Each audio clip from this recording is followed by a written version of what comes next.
दोस्तों, आज सुबह ही यूक्रेन की सेना की तरफ से रशिया के ऊपर अब तक का सबसे बड़ा हमला किया गया है और इस हमले के दौरान यूक्रेन की सेना ने रशिया की राजधानी मॉस्को को भी निशाना बनाया है और इस हमले के 1 घंटे बाद ही रशिया की तरफ से यूक्रेन के ऊपर परमाणु हथियार से हमला करने की धमकी दी गई है। साथ में अब रशिया ने अपनी न्यूक्लियर डॉक्ट्रिन में भी बड़ा बदलाव करने का फैसला लिया है। दरअसल पूरा मामला कुछ इस प्रकार है कि अब से कुछ ही दिनों पहले यूक्रेन की सेना की तरफ से रशिया के कुर्स्क के रीजन पर अब तक का सबसे बड़ा हमला किया गया था और उस हमले के दौरान यूक्रेन की सेना ने कुर्स्क के रीजन में बहुत से ब्रिज को तबाह कर दिया था, जिस कारण रशिया की सेना का मूवमेंट कुर्स्क के रीजन में पूरी तरीके से रुक गया था। लेकिन आज जो हमला यूक्रेन की सेना की तरफ से किया गया है, ये हमला कुर्स्क वाले हमले से भी काफी ज्यादा बड़ा था, क्योंकि इस हमले के दौरान यूक्रेन की सेना ने रशिया के कई अलग अलग रीजन को निशाना बनाया है, जैसे ब्यांस्क रीजन और बेल्गोरोड रीजन। साथ में मॉस्को को भी निशाना बनाया गया है और मॉस्को के ऊपर 10 से 12 ड्रोनों की मदद से हमला किया गया है।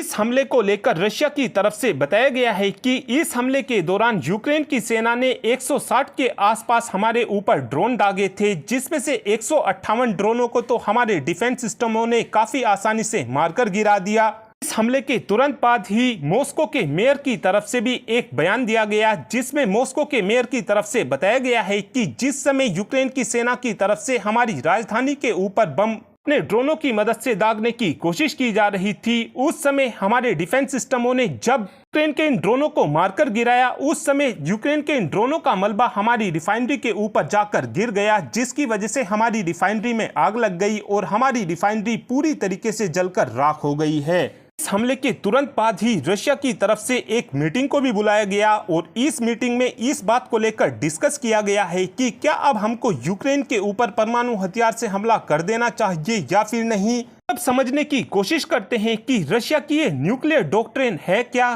न्यूक्लियर डॉक्ट्रिन के अंदर रशिया की तरफ से बताया गया है कि रशिया किन किन कंडीशनों में अपने दुश्मन देश के ऊपर हमला कर सकता है। तो इस डॉक्ट्रिन के अंदर रशिया की तरफ से बताया गया है कि अगर कोई देश हमारे ऊपर परमाणु हथियार से हमला करता है तो उस कंडीशन में हम दुश्मन देश के ऊपर परमाणु हथियार डेफिनेटली चलाएंगे। साथ में इस डॉक्ट्रिन में यह भी बताया गया है कि अगर कोई रशिया का दुश्मन देश रशिया के अंदर घुसकर रशिया की एक्सिस्टेंस को चैलेंज करता है तो उस कंडीशन में रशिया उस देश के ऊपर परमाणु हथियार चला देगा। यही पॉइंट इस समय सबसे ज्यादा विवादों में आ चुका है, क्योंकि रशिया की तरफ से लगातार बोला जा रहा है कि इस समय यूक्रेन हमारी एक्सिस्टेंस को चैलेंज करने की कोशिश कर रहा है। वहीं पर यूक्रेन की तरफ से सफाई देते हुए बोला जा रहा है कि हम रशिया की एक्सिस्टेंस को चैलेंज नहीं कर रहे हैं। हमने रशिया के ऐसे किसी भी इलाके पर हमला नहीं किया है जहां पर रशिया की आम जनता रहती हो। हमने केवल रशिया की ऑयल रिफाइनरी को निशाना बनाया है।